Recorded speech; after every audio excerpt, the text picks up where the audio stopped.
Hi friends, it's Wednesday, so it's devotions again. And I have to be honest, this week it's strange. I don't know. Usually it's pretty easy coming up with something.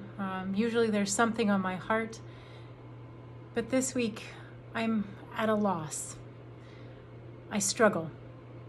And I know that I say that occasionally, and I know that it's a place of honesty oftentimes when I share devotions with you, but this week seems a bit different.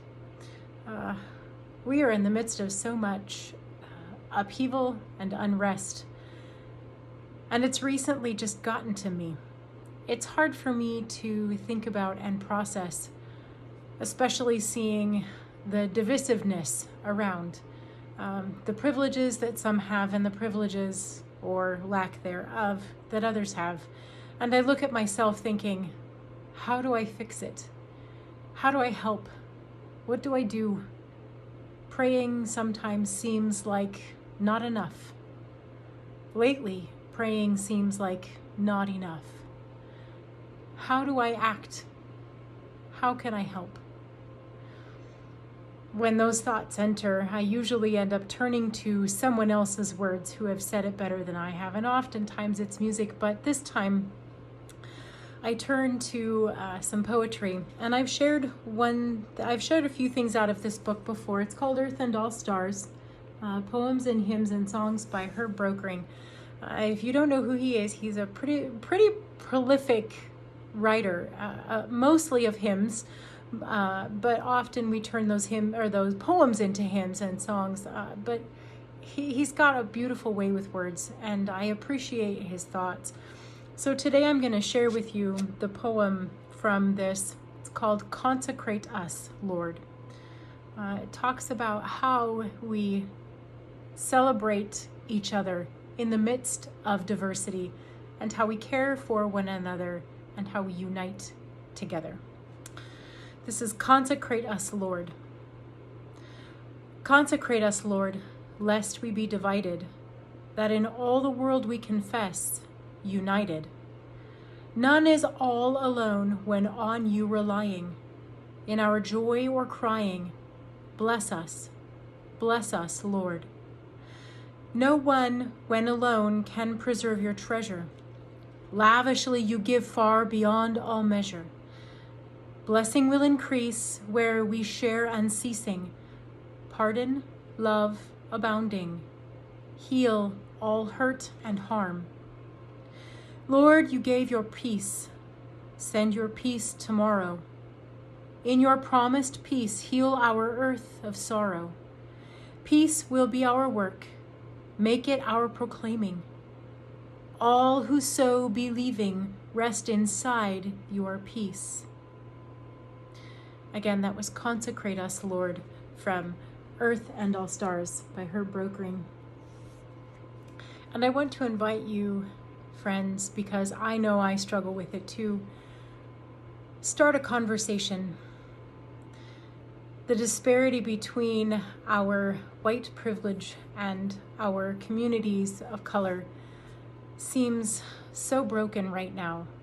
And I have no place from which to speak of any kind of experience or knowledge or anything. But it's bothering me. I wonder if it's bothering you.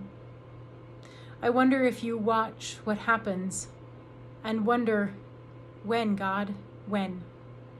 That seems to be the question I constantly ask now.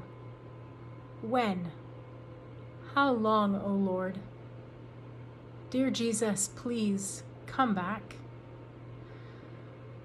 These are challenging times, and we face the fear head on, knowing what? Who knows? Why don't we start a conversation?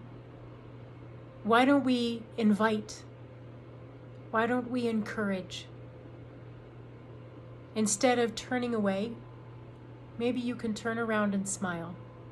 Maybe that will be a start. I know it's not really safe to shake hands, but maybe try some other way of reaching out in love. Sometimes it's hard because people are different. We share different opinions and thoughts, and we have differences in our hearts. But dear friends, what's inside? The love of God, Jesus, that's not different. That's not different at all. And when we reach out and open up, then we will be able to come together.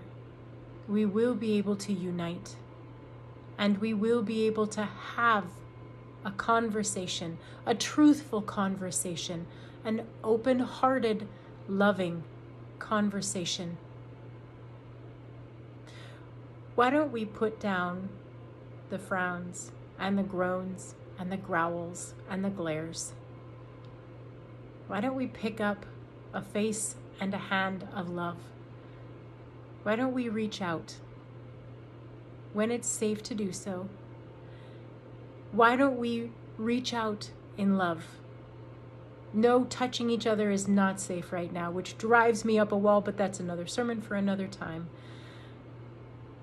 Reach out in love, because as I've said before, everyone is a child belonging to the family. You are a part of the family of God, and so are they, whoever they happen to be, because what's inside is the love and the spark of God. They are a child just as much as you are. Dear friends, you are worthy of love and grace. You are a child of God.